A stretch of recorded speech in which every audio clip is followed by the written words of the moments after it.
पहाड़ों से घिरे एक छोटे से कस्बे में रघु नाम का लड़का रहता था। उसका घर टीन की छत और मिट्टी की दीवारों से बना था। बारिश में छत टपकती थी, लेकिन रघु के सपने कभी नहीं टपके। रघु बचपन से ही चुपचाप रहने वाला बच्चा था। वह ज्यादा बोलता नहीं, लेकिन उसकी आंखों में सवाल रहते थे, क्या मेरी जिंदगी भी कभी बदल पाएगी? उसके पिता एक छोटी सी चाय की दुकान चलाते थे। सुबह 4 बजे दुकान खुलती और रात 10 बजे बंद होती। माँ घर घर जाकर बर्तन मांजती थीं। दोनों मिलकर जैसे तैसे परिवार चलाते थे। एक सपना जो मजाक बन गया। रघु को किताबों से बहुत प्यार था। जब बाकी बच्चे खेलते, वह पुरानी किताबें पढ़ता।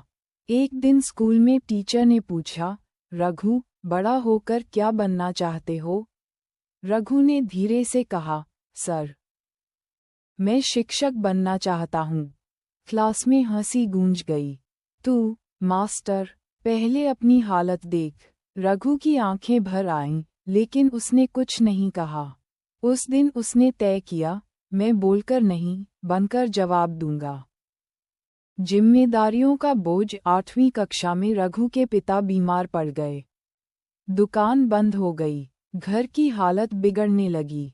माँ ने कहा, रघु, अब पढ़ाई छोड़नी पड़ेगी। काम करना होगा। उस रात रघु पूरी रात सो नहीं पाया। किताबें सामने थीं और भविष्य धुंधला। अगले दिन उसने स्कूल के बाद एक ढाबे में काम शुरू कर दिया। दिन में बर्तन, रात में किताबें। कई बार थकान से उसकी आंखें बंद हो जातीं। लेकिन वह खुद से कहता, अगर आज रुक गया, तो हमेशा रुक जाऊंगा। 10वीं की परीक्षा में रघु फेल हो गया। यह उसके लिए सबसे बड़ा झटका था। उसे लगा जैसे उसके सपने सचमुच टूट गए हों। मोहल्ले के लोग बोले, हमने पहले ही कहा था, पढ़ाई उसके बस की नहीं। रघु ने पहली बार रोना स्वीकार किया। लेकिन अगले दिन उसने फॉर्म दोबारा भरा। उसने इस बार पढ़ाई को जिंदगी की तरह लिया, सांस की तरह जरूरी। अगले साल रघु पास हो गया, और अच्छे नंबरों से। स्कूल के वही टीचर, जिन्होंने कभी हंसी उड़ाई थी, अब बोले, मुझे तुम पर गर्व है।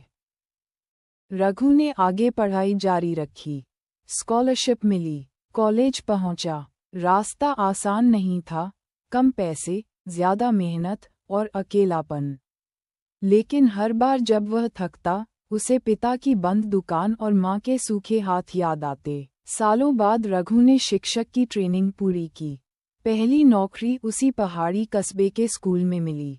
पहले दिन जब वह क्लास में गया, बच्चों ने खड़े होकर कहा, नमस्ते सर। उसकी आंखें नम हो गईं।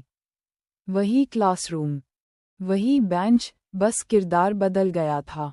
सच्ची जीत। रघु ने स्कूल के गरीब बच्चों के लिए मुफ्त पढ़ाई शुरू की। उसने कहा, हालात पंख तोड़ सकते हैं, लेकिन उड़ान रोक नहीं सकते। आज रघु कोई अमीर आदमी नहीं है, लेकिन उसके पास सैकड़ों सपने हैं, जो अब उड़ना सीख रहे हैं।